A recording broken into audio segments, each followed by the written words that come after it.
Have you ever considered the impact of the choices we make on our spiritual well-being and success in life? In this vast universe and the grand scheme of life, we often find ourselves at crossroads, faced with two distinct paths to tread: the path of righteousness and the path of wickedness. Each path, unique in its characteristics and consequences, shapes our experiences, our spiritual growth, and ultimately, our destiny. Picture a man, blessed and guided, who consciously refuses to walk in the counsel of the wicked. He does not stand idly in the path of sinners, nor does he take pleasure in the company of scoffers. His choice, his resolve, is to distance himself from the allure of wickedness, from the empty promises of sinful pleasures. Instead, he opts for a path that's less trodden, yet filled with profound wisdom and spiritual richness, the path of righteousness. This man's strength lies in his unyielding resolve, his unwavering commitment to uphold what's right, even when it's not the easiest choice. His actions, his decisions, are not influenced by the fleeting pleasures of the world, but by a deep-seated belief in the law of righteousness. His path may be strewn with challenges, yet he walks steadfastly, knowing that his journey is not alone. Through his choices, he embodies a beacon of hope, a testament to the power of righteousness, a living proof that the path of righteousness is not only possible, but also rewarding in the deepest sense. His life is a testament to the fact that righteousness is not merely about doing what's right, but about being right, in thought, in action, in spirit.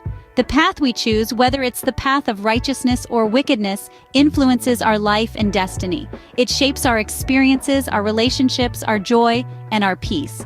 It determines the legacy we leave behind, the imprint we make in the sands of time. The choice is ours to make, and the consequences are ours to bear. So, let us choose wisely and walk the path that leads to spiritual growth, peace, and prosperity. What happens when we take delight in the law of the Lord? This is a question that may seem complex, but it's really about understanding the joy and fulfillment that can be found in aligning ourselves with the divine wisdom. The law of the Lord might sound daunting, perhaps conjuring up images of a stern judge with a gavel. But let's consider it in a different light. Think of it as a guidebook, a compass, a roadmap leading us towards a life of peace, purpose, and prosperity. It's not a list of prohibitions, but a set of principles that direct us on how to live life in harmony with ourselves, with others, and with the universe. Now, the verse tells us that the righteous man meditates on this law day and night. This doesn't necessarily mean he's constantly reciting verses or living in a monastery. It's about keeping these principles at the forefront of our minds, letting them influence our decisions, our actions, our responses. It's about making a conscious effort to understand and apply these principles in our daily lives. Imagine you're learning a new skill, like playing the piano. At first, you might need to concentrate on each note, but with practice, the music begins to flow naturally. It's the same with the law of the Lord. With consistent reflection, its wisdom becomes a part of us, shaping our thoughts, our words, and our deeds, until it becomes as natural to us as breathing. And what's the result of this? Joy, fulfillment, a sense of purpose and contentment that comes from living in alignment with the universe. It's not a fleeting happiness that comes and goes with circumstances, but a deep-rooted joy that withstands the storms of life. So the next time you find yourself at a crossroads, remember the law of the Lord. Let it guide you, let it shape you, and let it bring you the joy and fulfillment that comes with living in harmony with the divine wisdom. Finding delight in the law of the Lord leads to a life of joy and fulfillment. Opening. How can we be like a tree firmly planted by streams of water? Imagine the serene image of a tree, standing tall and strong by a tranquil stream. This tree is not merely existing, but it is thriving. It is firmly rooted, drawing nourishment from the flowing water, and it gives back by bearing fruits in its season. This tree is a symbol of resilience, growth, and prosperity. And this is how we can envision ourselves when we walk the path of righteousness. The third verse paints a vivid picture of this flourishing tree. It's not just any tree, it's a tree firmly planted by streams of water. This is a tree that is deeply rooted, symbolizing a person who is grounded in principles and values, who stands strong amidst the trials and tribulations of life. The stream of water represents a constant source of nourishment and renewal. Just as the tree draws water from the stream, so too does the righteous person draw wisdom and strength from the law of the Lord. The stream of water is a symbol of the life-giving and sustaining power of divine guidance. And what does this tree do? It yields its fruit in its season. This signifies the rewards of righteousness.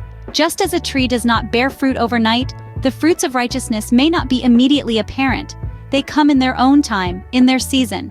But when they do come, they are abundant and nourishing. In the same way, the leaf of this tree does not wither. This represents resilience and endurance. The righteous person, like the tree, remains steadfast and does not falter, even in the face of adversity. And in whatever he does, he prospers. This is the ultimate promise of this verse. The tree by the stream flourishes, it grows, it bears fruit, and it prospers. So too does the person who delights in the law of the Lord and walks in the path of righteousness. Closing. When we choose righteousness, we become like a tree, firmly planted, always fruitful, and continually prospering. What is the fate of those who choose wickedness? The 4th and 5th verses of this spiritual passage present a stark contrast to the earlier imagery of the righteous man. The wicked, we are told, are not so firm, not so enduring. They are like chaff which the wind drives away. This is a potent image, one that conveys the transient nature of wickedness. Chaff, the husks of grain separated during threshing, is light, insubstantial, easily carried off by the slightest breeze. It has no roots, no solid foundation. It does not contribute to the growth or sustenance of the grain. It is, in essence, a byproduct, something discarded in the process of creating something more valuable. This is the fate of the wicked. They are carried along by the winds of their desires, with no firm grounding in values or principles. They are transient, their lives marked by instability and impermanence. They may seem to prosper for a time, but their success is fleeting, like chaff before the wind. The 5th verse tells us that the wicked will not stand in the judgment, nor sinners in the assembly of the righteous. Judgment here is not necessarily a legal term, but rather a moral one. It speaks to the ultimate accounting of our actions, the moment when our choices are weighed and their true worth revealed. The wicked, being like chaff, lack substance. They have nothing of value to offer, nothing that can withstand the scrutiny of judgment.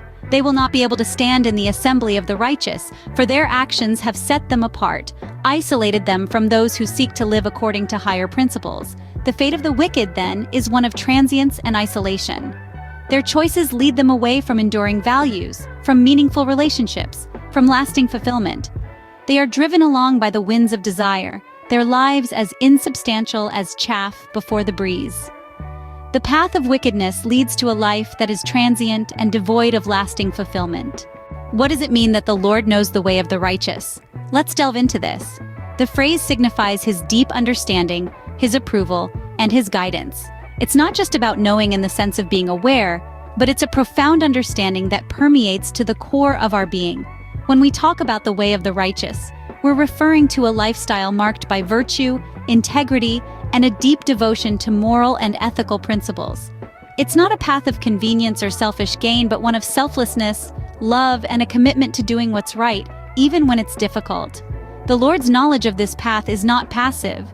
It implies his active involvement in guiding, nurturing, and sustaining those who choose to walk in righteousness. Like a master craftsman who intimately knows the tools of his trade, the Lord knows the way of the righteous. He understands their struggles, their joys, their victories, and their defeats. He is there to guide them, to uplift them, and to set their feet on solid ground. In stark contrast, we have the way of the wicked. It's a path marked by deceit, selfishness, and a disregard for moral principles. It's a way that may seem appealing and convenient, but ultimately leads to destruction. Unlike the way of the righteous, the way of the wicked will perish. It's a path that leads to a dead end, a path that is devoid of the Lord's guidance and blessing. So we find ourselves at a crossroads. The path of righteousness, marked by the Lord's guidance, leads to a prosperous life, grounded in virtue and integrity.